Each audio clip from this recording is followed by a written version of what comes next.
मेरे यार सुदामा रे घणे दिना में आया, जिगरी यार सुदामा रे घणे दिना में आया।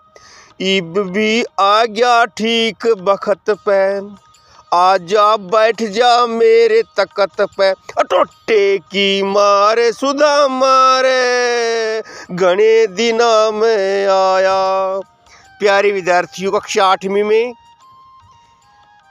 पाठ सुदामा सरित उड़ान गतिविधियां करेंगे। सारी की सारी पाठ का सार भी करेंगे, उड़ान गतिविधियां भी करेंगे। पहले पाठ का सार देख लें एक बार, शब्दार्थ भी करेंगे। सुदामा की दीन दशा को देखकर श्री कृष्ण को अत्यंत दुख हुआ।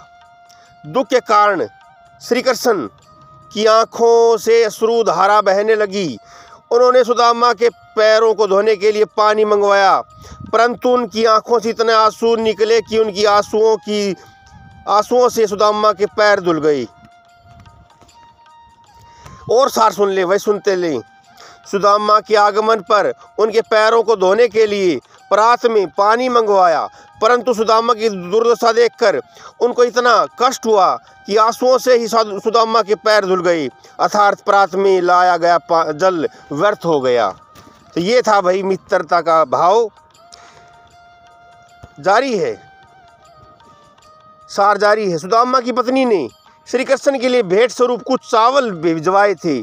संकोच व सुदामा श्री कृष्ण को यह भेंट नहीं दे पा रहे थे, परंतु श्री कृष्ण सुदामा पर दोषारोपण करते हुए इसे चोरी कहते हैं और कहते हैं कि चोरी में तुम पहले से ही निपुण हो, कुशल हो। अब उल्हाना शिकायत उपालंब कथा है इसके पीछे। इस उपालंब के पीछे एक पुरानी कथा है। जब श्री कृष्ण और सुदामा आश्रम में अपनी शिक्षा ग्रहण कर रहे थे, उस समय एक दिन वे जंगल में लकड़ियाँ एकत्रित करने जाते। गुरु माता ने उन्हें रास्ते में खाने के लिए चने दिए थे। सुदामा श्री कृष्ण को बिना बताए चोरी से चने खा लेते। तो उसी चोरी का वर्णन करते हैं यहाँ पर, उदाहरण देते हैं। द्वारिका से खाली हाथ लौटे समय, द्वारिका से खाली हाथ लौटे समय सुदामा मार्ग में क्या क्या सोचते जा रहे थे, वह श्री कृष्ण के व्यवहार से क्यों खिंच रहे थे।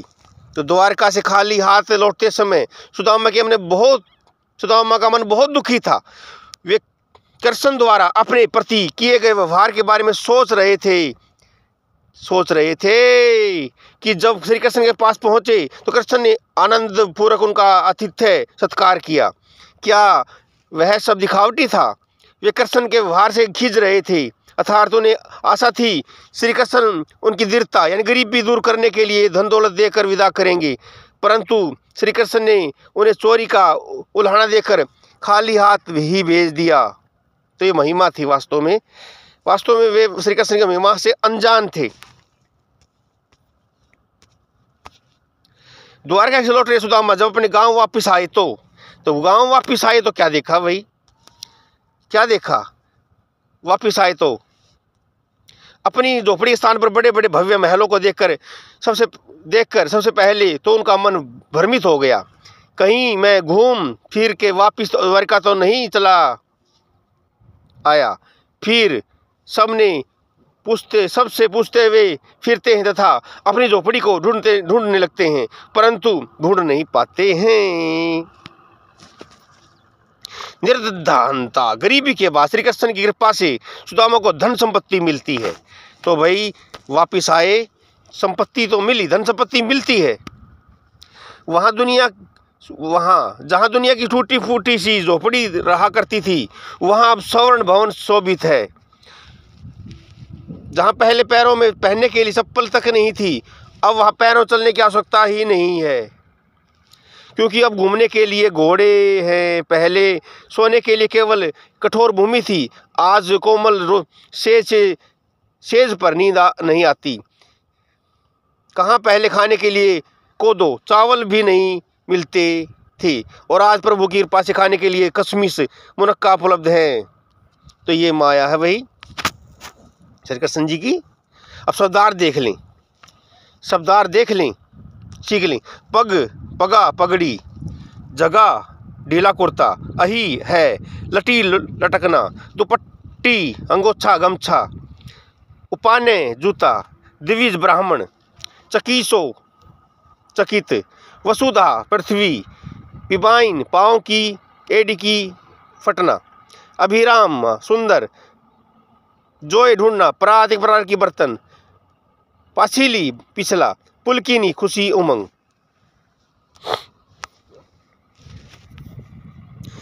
अब देख ले थोड़ा सा प्रारंभिक काव्यांश देख लें इसका, जो शुरू होती कविता। सीन देख ले एक बार।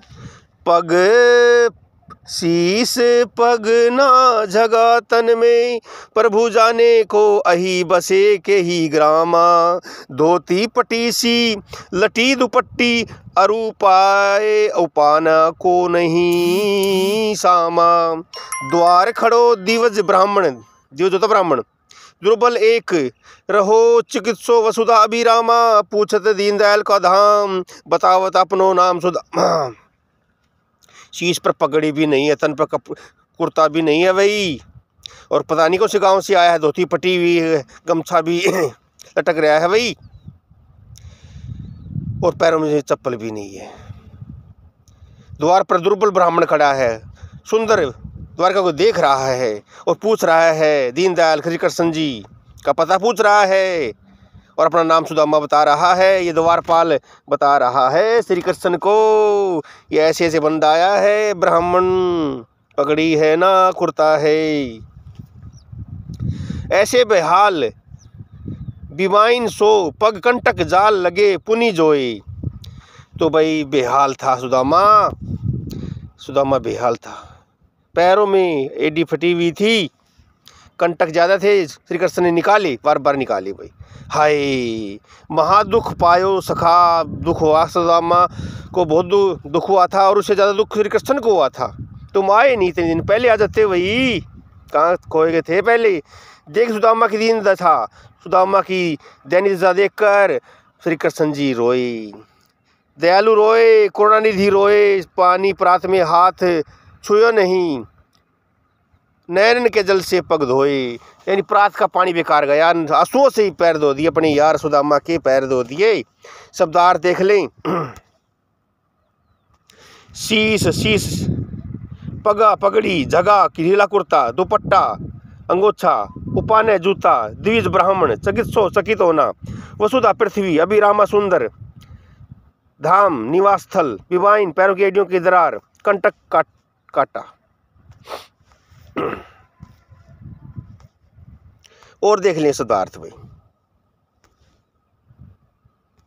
इते इधर, किते कहाँ, तसा दसा, करुणानिधि श्री कृष्ण भगवान, परात बर्तन है भाई, नैनन आँखों, चापी छुपाना, गुरु माता, प्रवीण कुशल, सुधा अमृत, पाछली पिछला, तुंदुल चावल, पुलकिनी प्रसन्न होना, पठवनी भेजना, मार्ग रास्ता, बिलोक की वे देखना, मझायो बीच में, छानी झोपड़ी, कंचन सोना, पन्ही जूता, ठाडे ठाडे खड़े, महावत हाथी वाला, कोदो अनाज। अब आते हैं गतिविधि, जो डान गतिविधियाँ उसमें देखते हैं क्या बात है। ये पढ़ के हमें उत्तर देना है, हमें पढ़ के उत्तर देना है, पहले पढ़ लो। सुदामा और श्री कृष्ण की मित्रता, वस्त्र फटे तन पर हैं जिसके, धाप रहा तन जाने कैसे, पाग नहीं धारी द्विज ने, पग छाले रक्त शरीज से, इसी दशा में विपर सुदामा, पहुँचा जाकर पुरी द्वारका, ऊंचे सदन विशाल द्वार, वह विपर रह गया ठगा सा, समाचार पाकर सन सुदामा को मिलने नगन पाँव चले आए, देख सका कि यह दीन दशा, कृष्ण जल से भर आए, निज महल ले जाकर उसको निज सिंहासन रूढ़ किया, हुए स्वयं आसीन धरा पर, चर को जल आदेश दिया, पर जल को हाथ लगाया नहीं। आंसू से धो दिए भाई। तो यहाँ पर पहला क्वेश्चन है भाई, प्रस्तुत उपदेश में किसकी मित्रता का जिक्र किया गया है? श्री कृष्ण और सुदामा का। कृष्ण और सुदामा का, कृष्ण और सुदामा की मित्रता का जिक्र किया गया है, कृष्ण और सुदामा। दूसरा है विप्र दिवज, विप्र यानी विद्वान और दिवज ब्राह्मण किसके लिए आए हैं? सुदामा के लिए शब्द आए हैं। किसके लिए आए हैं? सुदामा के लिए शब्द आए हैं। आगे देखिए, श्री कृष्ण को महल कहाँ था? अरे श्री कृष्ण का महल कहाँ था? द्वारका में। कहाँ था? द्वारिका में, द्वारिका में, द्वारिका में, द्वारिका में था भाई। विशाल शब्द में कौन सा विसर्ग है? वी है भाई। विशाल में वी उपसर्ग है, उपसर्ग शुरू में लगते हैं शब्द के। निज से सिंहासन शब्द में सर्वनाम कौन सा है? या निजवाचक सर्वनाम है, निज। जहाँ निज आ जाए, स्वयं आ जाए, खुद आ जाए, निजवाचक सर्वनाम, निजवाचक सर्वनाम। सुदामा के मित्र को कैसे थे? सॉरी, सुदामा के वस्त्र कैसे थे? फटे फटे फटे फटे। सुदामा अपने मित्र कृष्ण से मिलने कहाँ पहुँचे? द्वारका, द्वारिका, द्वारिका। सुदामा, श्री कृष्ण ने सुदामा को कहाँ बिठाया? सिंहासन पर। कहाँ बिठाया? सिंहासन पर। श्री कृष्ण ने सेवक से क्या लाने को कहा? क्या लाने को कहा भाई? पानी ले आने को कहा। पानी, पानी, पानी, पानी, जल ले आओ, जल ले आओ, जल ले आओ। क्या ले आओ? जल ले के आओ। अपने दोस्त के साथ दोस्ती किस तरह निभाते हैं? सच बोलकर। एक तो सच, एक सच्चाई होनी चाहिए, सच होना चाहिए दोनों के बीच में, सच। एक दूसरे का सहयोगी होना चाहिए, सहयोगी, सहयोगी। छल नहीं होना चाहिए, सहयोगी, छल नहीं होना चाहिए। दुख बांटने वाला होना चाहिए। तो मैं वही काम करता हूँ, सच बोलता हूँ, सहयोग से रहता हूँ, खेलता हूँ, साथ पढ़ता हूँ, सुख दुख में काम आता हूँ। अब नई कविता आ गई भाई। गतिविधि 2, गतिविधि 2 में एंट्री करेंगे और मैथिली शरण की कविता पढ़ेंगे मित्रता के बारे में, मित्रता के बारे में।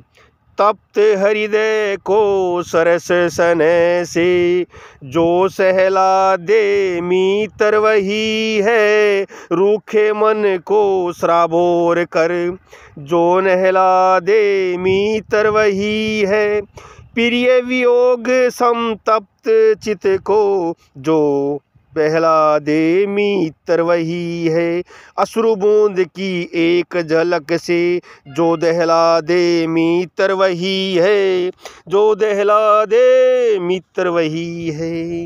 तो मित्र वही है जो दुख में सुख में साथ रहता है अपने दोस्त के। अब इस कविता के आधार पर ही क्वेश्चन के आंसर दे देंगे भाई, दे देंगे। प्रस्तुत कविता में किस कवि का? मैथिली शरण गुप्त का द्वारा रचित है कविता। ये किसके बारे में बताया गया है? मित्र के बारे में बताया है, मित्र के बारे में। अश्रु का पर्यायवाची आंसू, आंसू, आंसू, अश्रु, आंसू। वियोग शब्द का उपसर्ग वी है भाई, वी शुरू में लगता है उपसर्ग। मित्र तप्त हृदय से किससे ऐसा लाता है? स्नेह से, स्नेह से, स्नेह से, प्रेम से, स्नेह से, प्रेम से। समतप्त चित्त में विशेषण कौन सा है? ये समतप्त है, ये विशेषण है। ये जो समतप्त है ये विशेषण है। एक मित्र किसकी झलक देखकर दहल जाता है? मित्र के आंसू देखकर, मित्र के आंसू देखकर, मित्र के आंसू देखकर, मित्र के आंसू देखकर। आप अपने मित्र को रोता हुआ देखकर किस प्रकार चुप करते हैं? उसकी बात को सुनते हैं, समझते हैं, दिलासा देते हैं। तो मैं अपने मित्र को समझाता हूँ कि समय है, निकल जाएगा, अच्छे दिन आएंगे, सोचना क्या, घबराना क्या, अच्छे दिन भी आएंगे। और पॉजिटिव विचारों से भर देता हूँ। अब अच्छे गुण भी हैं, अच्छे गुण भी हैं, मेरे में है या अपने दोस्तों में होने चाहिए, वह अच्छे गुण जिक्र करेंगे। अच्छा दोस्त सबको प्रेरित करता है, निराश नहीं करता। सच्चा दोस्त हमेशा निज स्वार्थ से ऊपर उठकर दोस्त को हमेशा बुराई के रास्ते पर चलने और नीचे गिरने से बचाता है। तो सच्चा दोस्त होता है जो उसे भटकने से बचाता है। तो मेरा प्रिय मित्र की बात करूं, मेरा प्रिय मित्र रोहन है, 40 साल का है, मेरे घर के पास रहता है, सुबह जल्दी उठता है, साफ कपड़े पहनता है, माँ बाप की सेवा करता है। अब गतिविधि 3 आ गई भाई, गतिविधि 3 आ गई है। देखने में क्या जाता है? गतिविधि 3 अलंकार आए हैं। अलंकार, अलंकार शब्द का अर्थ है आभूषण या गहने। सुंदर वस्त्रों और आभूषणों से मानव शरीर की शोभा बढ़ती है। कविता को संवारने के लिए अनेक प्रकार के अलंकारों का प्रयोग किया जाता है। वही तो अलंकारों के भेद देखिए, शब्द अलंकार और अर्थ अलंकार। शब्द अलंकार में अनुप्रास, यमक, सलेश, और अर्थ अलंकार में उपमा, रूपक, उत्प्रेक्षा और अतिशयोक्ति। अर्थ के आधार पर, शब्द के आधार पर। अब अनुप्रास में क्या है? स्वरों की या एक वर्ण की आवर्ती होगी, वही आवर्ती होगी। चारू की चंचल किरणें खेल रही जलथल में, तो यहाँ पर च आया और लय बार बार आया है। यमक अलंकार में एक ही शब्द एक से अधिक बार आए और भिन्न भिन्न अर्थ दे। एक शब्द बार बार आएगा, अर्थ भी भिन्न भिन्न देगा। जैसे काली घटा का घमंड घटा, घटा बादल और घटा कम भी होना है। सलेश अलंकार में सलेश का अर्थ है चिपका हुआ, जहाँ एक शब्द एक ही अर्थ, एक ही शब्द में एक से अधिक अर्थ चिपके होते हैं।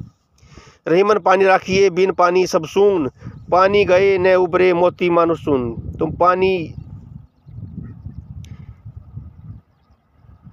तो पानी का मतलब चमक भी है, सम्मान भी, जल भी है। अब उपमा अलंकार की बात करते हैं, जहाँ दो वस्तुओं को में रूप, गुण या धर्म के आधार पर समानता का बोध होता है, तो यहाँ पर तुलना की जाती है। सा सी से मिलेगा यहाँ पर आपको। नील गगन सा शांत हृदय हो रहा था, तो सा आते ही, सी आते ही उपमा अलंकार यहाँ पर। आगे देख लें, रूपक अलंकार में भी तुलना होती है, लेकिन जहाँ उपमेय में उपमान का अभेद आरोप लगाया जाता है, दोनों को एक कर दिया जाता है। जैसे मैया मैं तो चंद्र खिलौना ले हूँ, चंद्र खिलौना में रूपक अलंकार है यहाँ पर। उत्प्रेक्षा, जहाँ उपमेय उपमान की संभावना की जाए, और इसमें भाई मनु मिलेगा या मानो या जानू जनू जो मिलेगा। उस काल मारे क्रोध में तन कापे, उसका लगा पाक अपने, उसका लगा मानो हवा के जोर से सोता हुआ सागर जागा। तो मानो, मनु, जनू, जानो आ जाए उत्प्रेक्षा। अतिशोक्ति में, अति में शोक्ति, यानी कि ज़्यादा मिलेगा यहाँ पर, बखान ज़्यादा मिलेगा, ज़्यादा बढ़ाई मिलेगी, ज़्यादा होगा। वो लोक सीमा से बढ़कर प्रस्तुत किया जाता है किसी पदार्थ को। हनुमान की पूंछ में लगन न पाई आग, लंका सारी जल गई, गई निशस्त्र भाग। तो यहाँ से शुद्ध अलंकार है, अति का जिक्र हुआ है। अलंकार की परिभाषा क्या है देख लें। काव्य की शोभा बढ़ाने के लिए काव्य की शोभा बढ़ाने वाले शब्दों को अलंकार कहते हैं। दो प्रकार के शब्द अलंकार, शब्दों के आधार पर काव्य की शोभा बढ़ाते हैं। अर्थ अलंकार, अर्थ के आधार पर काव्य की शोभा बढ़ाते हैं। शब्द अलंकार हैं, अनुप्रास है, यमक है, उदाहरण दिए हैं। अर्थ के आधार पर भी उपमा अलंकार है, उत्प्रेक्षा है, अतिशयोक्ति है। अब वर्कशीट देख लें, पूरी कर लेते हैं हम। तब तो बहता समय शिला सा जग जाएगा, तो सा सी से आते उपमा अलंकार है। यहाँ पर समानता का जिक्र होगा, तो यहाँ पर है उपमा अलंकार है। सा सी से आते ही सरी समान, यहाँ पर यमक अलंकार है, सॉरी उपमा अलंकार है। बरसत बूंद बारिद बूंद वही, तो यहाँ पर ब 2-3 बार आया है, तो यहाँ पर कौन सा अलंकार है? अनुप्रास अलंकार। अनुप्रास अलंकार है, वर्ण बार बार आया है। अलंकार के मुख्य भेद 2 हैं, शब्द अलंकार, अर्थ अलंकार। देख लो साकेत नगरी यही स्वर्ग से मिल जा रही है, अतिशोक्ति अलंकार है। भाई कोई नगर भी जाता है स्वर्ग से मिलने, अतिशोक्ति ज़्यादा है। काली घटा घमंड घटा, तो ये घटा के 2 मीनिंग है, तो ये यमक अलंकार एक है, शब्द 2 बार आए, मीनिंग अलग अलग है। रघुपति राघव राजा राम अनुप्रास अलंकार रह की आवृत्ति बार बार हो रही है। पितर पात सरीस मंडोला, डोला रे उपमा अलंकार, डोला रे डोला रे डोला, यहाँ पर सरीस समान साजे उपमा अलंकार हो जाएगा। निम्नलिखित वाक्यों में सही और गलत का चिन्ह लगाएं। मैया मैं तो चंद्र खिलौना ले लूँगा, रूपक अलंकार बिल्कुल ठीक है भाई, रूपक अलंकार है ये, ठीक है भाई, रूपक अलंकार ठीक है। कनक कनक से सोगुनी माता दिखाए, ये कौन सा अलंकार है? दो यहाँ पर यमक अलंकार है, दो मीनिंग है यहाँ पर, ठीक है। ये कौन सा अलंकार है? सलेस गलत हो गया यहाँ पर, ये सलेस नहीं है, ये यमक अलंकार है। सलेस नहीं है, ये दो शब्द आए हैं, इनके मीनिंग अलग अलग है। पितरपात शिरस मंडोला, ये उपमा नहीं है भाई, सॉरी, श्री साथे ही समान आती उपमा अलंकार है, श्री समान। और देख लो मैं दो में एक वर्ष से मैं प्यासी की प्यासी अतिशोक्ति, ये ठीक अलग है, ठीक है। ये शब्द अलंकार कितने भेद हैं?